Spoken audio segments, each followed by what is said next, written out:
माझी नोकरीची सुरुवात या शाळेपासून झालेली आहे। 2005 साली मी इथे होते। त्यानंतर 6 वर्ष मी इथे नोकरी केली। त्यानंतर माझी बदली झाली एव्हर स्टेशनला आणि तिथे 8 वर्ष नोकरी केल्यानंतर पुन्हा योगायोगाने आम्हाला दोघांना माझी पहिली शाळा मिळाली। मग 2019 पासून पुन्हा मी इथे कार्यरत आहे। 19 पासून खूप बदल झाला शाळेत, तो कसा झाला?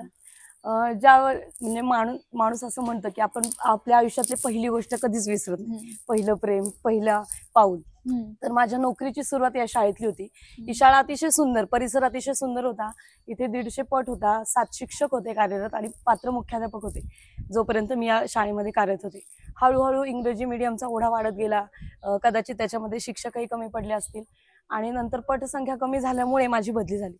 मग काही वर्षानंतर पुन्हा एकदा आम्हाला संधी आली बदलीची, तेव्हा आम्ही दोघांनी मिळून ही शाळा नाव टाकलं आणि योगायोगाने आम्हाला दोघांना ही शाळा मिळाली। तर इथं आल्यानंतर जेव्हा मी नोकरीला लागले तेव्हा जी परिस्थिती होती, भौतिक म्हणा किंवा विद्यार्थ्यांची पटसंख्या म्हणा, याच्यामध्ये खूप बदल दिसला आम्हाला। भौतिक सुविधा पण कमी होत्या, म्हणजे जो आनंददायी परिसर होता पूर्वी तो अतिशय ओसाड दिसायला लागला आणि मुलं म्हणजे सरांनी जसं सांगितलं की पहिलीला फक्त 1 मुलगी दाखल आणि टोटल 10च मुलं होती। हे पाहिल्यानंतर आणि आम्हाला दोघांनाही म्हणजे जेव्हा मी इथे नोकरीला होते, जेव्हा माझं लग्न झालं तेव्हा सरांनी सुद्धा ही शाळा पाहिली होती आणि असं एक वेगळ्या प्रकारची ओढ होती या शाळेबद्दल।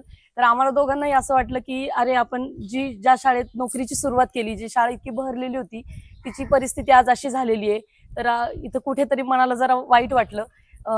उलट पहिल्यांदा तर येताना आम्ही असं ठरवलं होतं की सर MPSC ची एक्झाम देणार होते। तर सर म्हटलं, आम्हाला कळलं होतं की 13 पट आहे असे, तर आपण असं करूयात की माझा पण अभ्यास चालू राहील। पण इथं आल्यानंतर आमच्या मनाला ते पटलं नाही। मग सर म्हणाले की आपण आता जायचं डायरेक्ट गावामध्ये।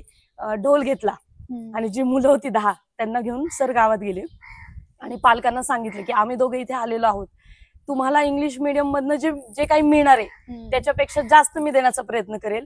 तुम्ही फक्त काही दिवस, अगदी 1 महिना माझ्याकडे मुलं द्या, तुम्हाला बदल नाही दिसला तर तुम्ही दाखले घेऊन जाऊ शकता।